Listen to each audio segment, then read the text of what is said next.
வணக்கம் நண்பர்களே, இன்றைக்கி நம்ம பச்சை பயிறு கூட்டு எப்படி செய்யலாம் பார்ப்போம். வாங்க, வீடியோ ஸ்கிப் பண்ணாமல் பாருங்கள்.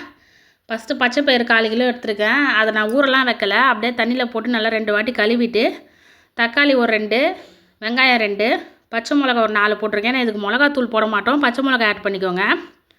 பூண்டு நிறைய சேர்த்துக்கோங்க. பூண்டு 20 பல் பூண்டு, பெரிய பெரிய பூண்டு நான் வந்து நறுக்கி போட்டிருக்கேன். கொஞ்சம் உப்பு, அதுக்கு தேவையான அளவு உப்பு. மஞ்சள் தூள் போட்டுக்கோங்க 2 டீஸ்பூனு. அது நீங்கள் ஊற வைக்காமே நல்லா வெந்துடும். இப்போ தேவையான அளவு தண்ணி ஊற்றிக்கோங்க. நிறையவும் ஊற்றிடாதீங்க, கம்மியாகவும் ஊற்றிடாதீங்க, அளவாக ஊற்றிக்கோங்க. அதை முழுகிற அளவுக்கு ஊற்றிக்கோங்க, கரெக்டாக இருக்கும். கொஞ்சம் எண்ணெய் ஊற்றிக்கோங்க, ஏன்னா அப்போ தான் வந்து வெளியே வராது விசிலில். இந்த மாதிரி செஞ்சு பாருங்கள். நான் வந்து இது வந்து நான் சின்ன வயசில் வந்து எங்கள் அம்மா வந்து இதில் கத்திரிக்காயில் பண்ணாங்க. நான் வந்து இப்போ பச்சை பயிரில் பண்ணுறேன், எங்கள் மாமியார் சொல்லி கொடுத்தது. விசில் விட்டு எடுத்ததுக்கப்புறமா எப்படி இருக்குன்னு பாருங்கள். இந்த அளவுக்கு நல்லா வெந்திருக்கும். இப்போ கரண்டியை வச்சு நல்லா மசிச்சுக்கோங்க. மசித்து தேவைன்னா தண்ணி ஊற்றிக்கோங்க. நான் தண்ணி ஊற்றிட்டு ஒரு வாட்டி கொதிக்க வச்சுருவேன். நான் சுத்தண்ணியும் ஊற்றிக்கலாம், இல்லை நார்மல் தண்ணியும் ஊற்றிக்கலாம். தண்ணி ஊற்றி கொஞ்சம் நல்லா அதுக்கேற்ற மாதிரி மிக்ஸ் பண்ணிக்கோங்க. மிக்ஸ் பண்ணிவிட்டு எல்லாத்துக்குமே தோசை, இட்லி, சப்பாத்தி, சாப்பாடுக்கு எல்லாத்துக்குமே போட்டு சாப்பிட்லாம். இந்த ஸ்டேஜில் அப்பளம் போட்டுக்கோங்க. நான் சின்ன வயசில் சாப்பிட்டது இது, எங்கள் அம்மா செஞ்சு.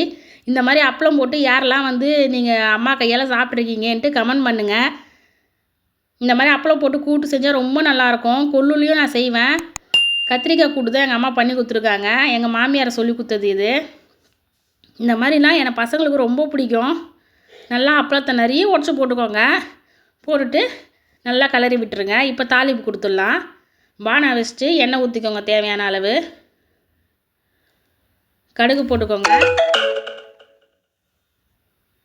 கடுகு நல்லா பொரிஞ்சதுக்கப்புறமா நம்ம கடலப்பருப்போ இல்லை உளுத்தம்பருப்போ போட்டுக்கலாம். கொஞ்சம் சீரகம் போட்டுருக்கேன். இப்போ நம்ம கடலப்பருப்பு போட்டுக்கலாம்.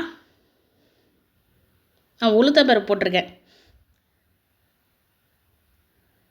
கடலப்பருப்பு என்னாலும் போட்டுக்கலாம். இப்போ காரத்துக்கு காஞ்ச மிளகா போட்டுக்கலாம். அப்புறம் கருவேப்பிலை. இதில் வந்து வடகம் கூட தாளித்து கொட்டலாம். நான் இந்த வாட்டி வடகம் தாளித்து கொட்டலை, நான் இந்த மாதிரி தாளிக்கிறேன். பெருங்காயம் தேவையான அளவு பெருங்காயம் போட்டுக்கலாம். நல்லா வதக்கிட்டு இப்போ நம்ம கூட்டு செஞ்சு வச்சுருக்கோம், அதில் கொட்டிடலாம். நல்லா வாசனையாக இருக்குங்க, நல்லா சூப்பராக இருக்கும். இந்த கூட்டு செஞ்சு பாருங்கள். நல்லா கிளறி விட்டுருங்க. அவ்வளோதான். செஞ்சு பார்த்துட்டு லைக் பண்ணுங்கள், ஷேர் பண்ணுங்கள், கமெண்ட் பண்ணுங்கள். தேங்க்யூ.